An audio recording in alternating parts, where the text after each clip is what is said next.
சிவபூஜையில என்ன பலன் கிடைக்கும் அப்படின்னா, நாம் செய்த பாவ கர்மாணி, அந்த கர்மாணி என்பது நம்முடைய நிழல்.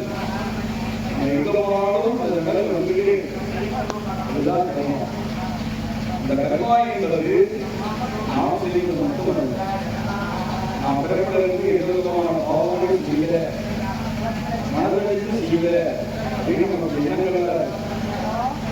ஆனால் அந்த பாவங்களுக்கு எங்க உருவாகுது அப்படின்னா, ஒரு தாயானவர்கள் கருவுற்றுக்கும் போது அந்த குழந்தைகளை கருவில் இருக்கக்கூடிய அந்த ஜீவன் காலால் எட்டு வளர்க்கணும், தாயானவர்கள் கருவிக்கிறோம். அதுதான் முதல் பாவம்.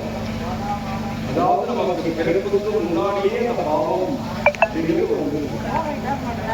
இந்த பாவத்தை இறைவன் ஏன் இருக்கான் அப்படின்னா, தர்மசாஸ்திரத்துல எருமை கொண்டாட பாவம் நம்ம விஞ்ஞானத்துல எவ்வளவு இயல்பாக இருந்தாலும் ஒரு எறும்புக்கு கூட இரும்புங்கிற அதிகாரத்தை இறைவன் தரல. இருமானங்க இருந்துட்டா கூட அதுக்கு இரும்புகிற சட்டப்பட்டு அதனால பாவங்கள் அந்த பாவங்களை அன்றோடு விலக வேண்டும் என்று சொன்னால் சிவபெருமான் சூரியனாக அவதாரம் எடுத்தார். அதனால சூரியனும் சிவனும் ஒன்றே அப்படின்னு சொல்றார். அப்படிப்பட்ட வகையில தினந்தோறும் அந்த சூரிய நமஸ்காரத்தை யாரோ செய்கிறானோ அவனுடைய வம்சம், அவனுக்கு பின்னால் வரக்கூடிய வம்சங்கள் தலைத்தோம் சிறப்பான வாழ்க்கை வேண்டும் அப்படிங்கிறது. அதனாலதான் சூரியனுக்கு உரிய நமஸ்காரங்களை, காயத்ரிக்கு நித்திய மந்திரங்களை, ஏகாதசிக்கு நித்திய விரதங்களை, அந்த மாதத்தில் 30 நாள், அந்த 30 நாள்ல வளர்வதை தேய்ந்ததை விதிக்கிறோம், அதில் ஏகாதசியம் விதிக்கிறோம். அதில் வளர்வதை ரொம்ப விசேஷமானது. அந்த தீவிர விரதம் இருக்கணும், துளசி விரதம் இருக்கணும். எதுக்காகனா, இந்த மனித உடல் அப்படிங்கிறது ஒரு விஷயம். அந்த விஷயம் வந்து ஓடிக்கொண்டே இருந்தால் தேய்மானம். அதற்காகத்தான் ஏகாதசி என்று நிர்மலான ஒரு விசேஷமான காற்றை, ஆக்சிஜனை உற்பத்தி செய்கிறார். அதை யாரோடு சுவாசிக்கிறானோ அவனுக்கு 81 வயதிற்கு 100 வயது வரை ஆயுள் நீக்கம். அதனால ஏகாதசிக்கு விரதம் இல்லை என்று சொல்கிறார்கள். அப்படிப்பட்ட வகையில நமக்கெல்லாம் இறைஞானத்தை கொடுக்கக்கூடியவன் இறைவன். பிறப்பினால் ஏற்படக்கூடியது 3 விதமான வழிபாடு. இந்த 3 விதமான வழிபாடுகளையும் நாம் தவறாமல் செய்ய வேண்டும், கட்டாயமாக செய்ய வேண்டும். அந்த 3 விதமான வழிபாடுகள் என்னவென்று சொன்னால், முதல் வழிபாடு நமது குலப்பெரியோர்களை வழிபாடு செய்வது, குலம் முன்னோர் வழிபாடு.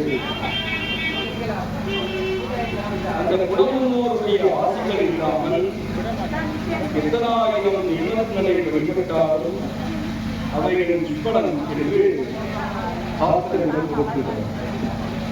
அதனால நம்முடைய குலப்பெரியோர்கள் அவர்களை வழிபாடு செய்ய வேண்டும், அவர்களை ஆராதனை செய்ய வேண்டும். அவர்கள் இறந்த பின்பு அவர்களுக்குண்டான சீர்வாழும் காரணத்தை நாம் வாழும் காலம் வரை செய்ய வேண்டும். ஏனென்று சொன்னால் நமக்கு 125 நாள் அப்படிங்கிறது ஒரு இடம், அவர்களுக்கு இறந்தவர்களுக்கு ஒரு நாள். அதனாலதான் வருடந்தோறும் இந்த தீவிர பேரில் ஆராதனை பண்ணுகிறது. அது அனுஷ்டானம், குலமரபு. எனக்கு அதெல்லாம் சௌரியங்கள் இல்லை அப்படின்னா அதற்கும் ஒரு இறைவன் வடிவங்கள் சொல்லலாம். புரட்டாசியில் வரக்கூடிய ஆலயம் 15 நாட்கள் இறைவனானவன் நம்முடைய முன்னோர்களை பூமிக்கு அனுப்புகிறார். அப்படி பூமிக்கு அனுப்புகின்ற பொழுது உன்னுடைய சந்ததிகள் எல்லாம் தர்மனாதி காரியங்களை செய்கிறார்கள், நீ உணவருந்திவா என்று சொல்றார். பௌர்ணமி முதல் அமாவாசை வரை இருக்கக்கூடிய திதி மாலைய பட்சம் என்று சொல்லக்கூடிய சாஸ்திரத்தில் என்ன சொல்றது அப்படின்னா, நாடும் கோடும் செய்யாததை திதி செய்யும். அதனால அந்த திதிங்கிறது ரொம்ப முக்கியம். அப்பதான் குலப்பிரிவுடைய ஆசீர்வாதங்கள் நம்ம குடும்பத்திற்கு நிறைவாக இருக்கு. இந்த ஆசீர்வாதம் இல்லை என்று சொன்னால் தெய்வம் பேசாது. அதனாலதான் முதல்ல பிறப்பு நாள் ஏற்படக்கூடிய குலம் முன்னோர் வழிபாடு என்று சொல்லலாம். அடுத்ததாக குரு வழிபாடு. ஒரு தெய்வத்தை நம்ம தரிசனம் பண்றோம், பிரார்த்தனை பண்றோம். இதுக்கு குருவிற்கும் தெய்வத்திற்கும் ஒரு கனெக்டிவிட்டியாக தரக்கூடியதுதான் அந்த தெய்வ பேராக. குருவின் மூலமாக தெய்வத்தை அறிய வேண்டும். நமக்கெல்லாம் தலைவன் யார் என்று சொன்னால் சிவபெருமான். நம்முடைய மதம் இந்து மதம். அந்த இந்து மதத்திலே தலைவனாக இருக்கக்கூடிய சிவபெருமான அந்த குருவானவர் காட்டிக் கொடுக்கிறார். அதனால சிவபெருமான் என்ன செய்தார்னா, தானே குருவாக தட்சிணாமூர்த்தியாக சுவாமியினுடைய ஆலயத்தில் தென்புற கோஷ்டத்திலே அமர்ந்து தெய்வ பேராற்றலை வழங்கி விடுகிறார். இது குரு வழிபாடு என்று சொல்றார். இதற்கு ஒரு திதியும் இருக்கிறது வருடத்தில் ஒரு முறை. அந்த திதி என்னன்னா குரு பூர்ணிமா அப்படின்னு சொல்றாங்க. இப்ப 2 நாளைக்கு முன்னாடி இந்த பௌர்ணமினா குரு பூர்ணிமா அப்படின்னு சொல்றாங்க. குருவை ஆசீர்வாதம் பெறுவது, குருவிடம் வாழ்த்துக்களை பெறுவது, குருவின் மூலமாக தெய்வத்தை ஆடுவது, நமக்கு சந்தேகம் என்று சொன்னால் குருவினுடைய அனுகிரகத்தை பெறுவது, இவைகளெல்லாம் குருவினுடைய ஒரு தன்மை. அதனாலதான் ஜோதிட சாஸ்திரத்தில் குரு தான் இருக்கும் இடத்தை விட பார்க்கும் இடத்திற்கு பாடுகிறது. குரு பார்த்தால் கோடி நன்மை என்று சொல்றார். அப்படிப்பட்ட வகையில அந்த குருவினுடைய பார்வை நமக்கு எல்லாம் கிடைக்கும். இருந்தால்தான் தெய்வ சக்தி நமக்கு வரும். அடுத்ததாக யார வழிபடுறது அப்படின்னா குல தெய்வத்தை வழிபடுறது. 1000 தெய்வங்கள் இருந்தாலும் குல தெய்வத்தின் மூலமாகத்தான் தெய்வ பேராற்றலை பெற முடியும்.